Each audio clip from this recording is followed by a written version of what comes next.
All right, everybody, I'm Logan Alec, I'm a CPA, and this is my stimulus update for Wednesday, August 26th. Today, I'm going to talk about what Mark Meadow said just this morning about stimulus negotiations and how he thinks they will go with Speaker of the House Nancy Pelosi.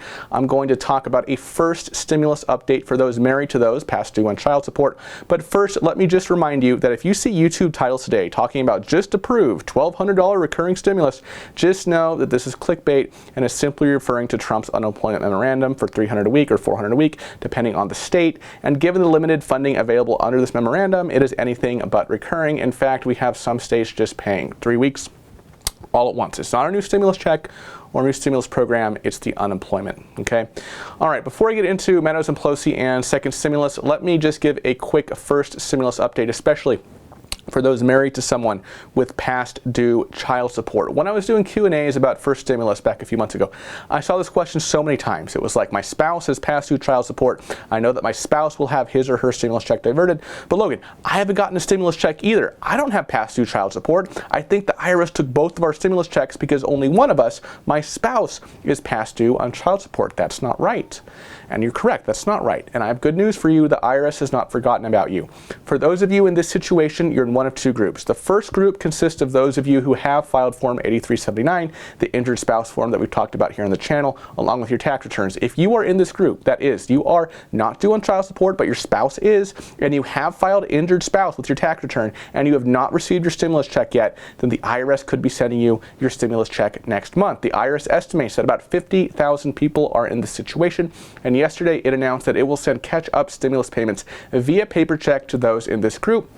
IRS says that these payments will be sent by paper check in early to mid-September, so that could be as early as next week or potentially a couple weeks after. You know how the IRS is. But if you're in this situation, please keep an eye on your mailbox because your $1,200 portion of the stimulus check could be in there if you did not get it previously and your spouse is past due on child support. Now, that's group number one.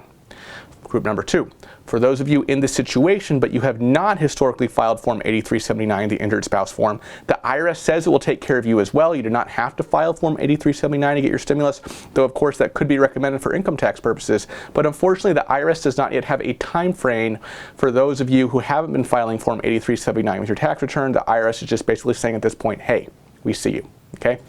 All right, let's talk about Mark Meadows on Politico this morning. This morning, Mark Meadows confirmed to Politico that he has not spoken to Nancy Pelosi or Chuck Schumer since the stimulus negotiations failed on August 7th. He also gave something of a prediction of when he thinks Nancy Pelosi will relent and come back to the bargaining table. Here's the clip. I'm wondering if you have had any conversations with Nancy Pelosi or Chuck Schumer in the last couple weeks since these negotiations broke down. We haven't. As you reported, I think that Secretary Mnuchin reached out to Speaker Pelosi. Originally, I think she said, well, if you'll meet us in the middle or cut it in half. We thought that might be an opening to open up the negotiations. She quickly changed that to say, no, she really meant the $2.4 trillion package, but it's really without any guardrails or parameters. I mean, what she said to us in the room is, you give us the amount of money, we'll tell you how we're going to spend it. That's not how negotiations happen. Even if you're successful, that's not how they happen. We've reached out. I actually had my staff reach out again yesterday to Speaker Pelosi's chief of staff to say that we haven't heard anything from her, and so I don't anticipate that we'll actually get a phone call. I probably have had more, not only good conversations, but very productive conversations with Democrats on Capitol Hill, both on the Senate side and the House side, probably more on the House side, just because I know a lot more of my former colleagues.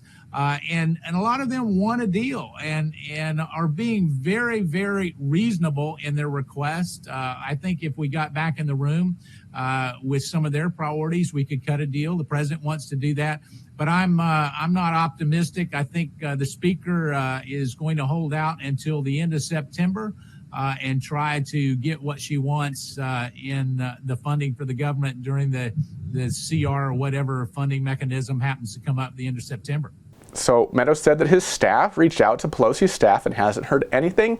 And he said that his feeling is that Nancy Pelosi is going to wait until the end of September. As we've talked about before here on the channel, the government's fiscal year begins on October 1st. So in September, well, in the portion of September that members of Congress are back in D.C., right after the lengthy August recess, they are discussing appropriations bills, how much money is going to be appropriated to various federal agencies for the next fiscal year. So next month, September 2020, Congress is going to be talking about these funding bills. How much, should Homeland Security get for the fiscal year October 1st, 2020 through September 30th, 2021? How much should, for example, the FDA get, the Food and Drug Administration get, right?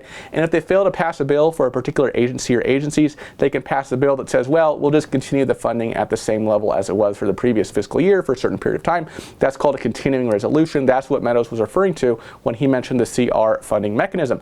But when these appropriations bills fail to pass and the extender bills expire, that's when we get these government shutdowns that we have every so often, the most recent one being a little less than 2 years ago. So what Meadows is saying here is that he doesn't think that Pelosi will be open to resuming stimulus talks until the end of next month at the 11th hour, when she can tie COVID stimulus relief to getting what she wants in terms of these appropriations bills. Is this actually going to happen, as Meadows has said? That's anybody's guess. Meadows doesn't have a crystal ball, and neither do I, but this is what the White House Chief of Staff said. Okay, and that is his opinion as of this morning. Meadows has also said that he has been talking to members of Congress and that they want a deal. And this is what I was saying all last week. Rank and file members of Congress, the House, Democrats in the House, they want a stimulus relief deal. They do not want to go back empty-handed to their constituents with the November election coming up. Because remember, senators, they have 6-year terms. Members of the House, they're up for re-election every 2 years. Meadows continued to talk and speak about his conversations with people in Congress and about Pelosi's strategy. Here's the next clip. You reached out in the hopes of restarting negotiations, it sounds like. Well, listen, we've had some good conversation with Democrats on Capitol Hill. I think there's some common ground. I'll have a call with senators. We're having a call every morning with Republican senators. I think in fact, I know they want a deal, and they're willing to make compromises. But it's really been Speaker Pelosi really driving this train as the conductor more so than anybody. And I think she talks privately that she wants a deal, and maybe even publicly that she wants a deal. But when it comes to dealing with Republicans in the administration, we haven't seen a lot of action. In fact, we've seen no action. I want to just follow up on that. I mean, you mentioned that you think the speaker's strategy will be to try to cobble together kind of with the funding bill and some kind of a COVID relief, in the end of September. Do you think that the government could shut down? And are you concerned about the president getting blamed for that?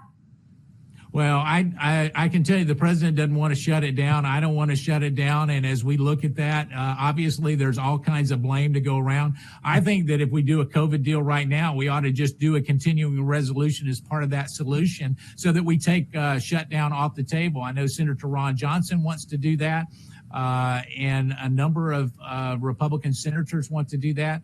And yet we know how these negotiations go. You handle it. Everybody looks for the leverage, the next cliff, the next deadline to figure out how they can use that to their political advantage. The sad part about this one is that Speaker Pelosi is using this trying to use it for her political advantage. And I'll be very direct.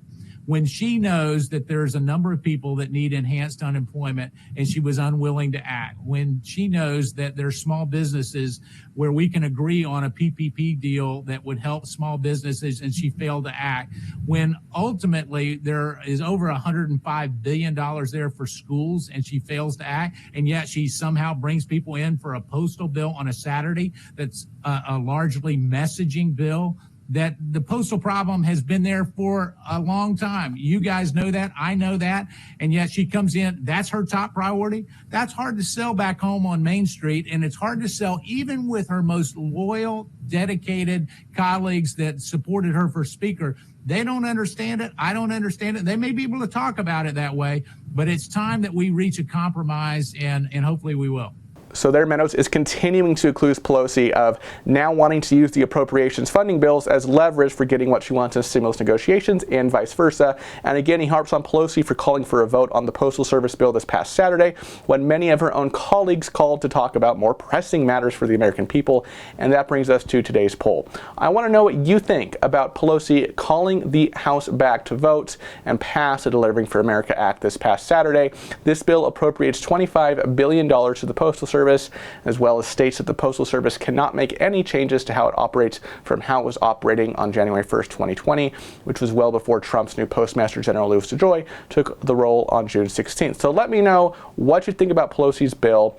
Also, later in the interview, Meadows did say that Trump would consider doing more executive actions, particularly with respect to extending aid to the struggling airline industry. I'll put a link to the full Politico interview with Mark Meadows this morning in the description below if you'd like to listen to the whole thing. It's about 20 minutes long. Now, let's talk about Trump's unemployment memorandum and the rollout of it. Yesterday, I told you that 30 states have been approved by FEMA for funding for the $300 federal kick-in. Well, 2 new states have been added to the mix, Arkansas and Maine.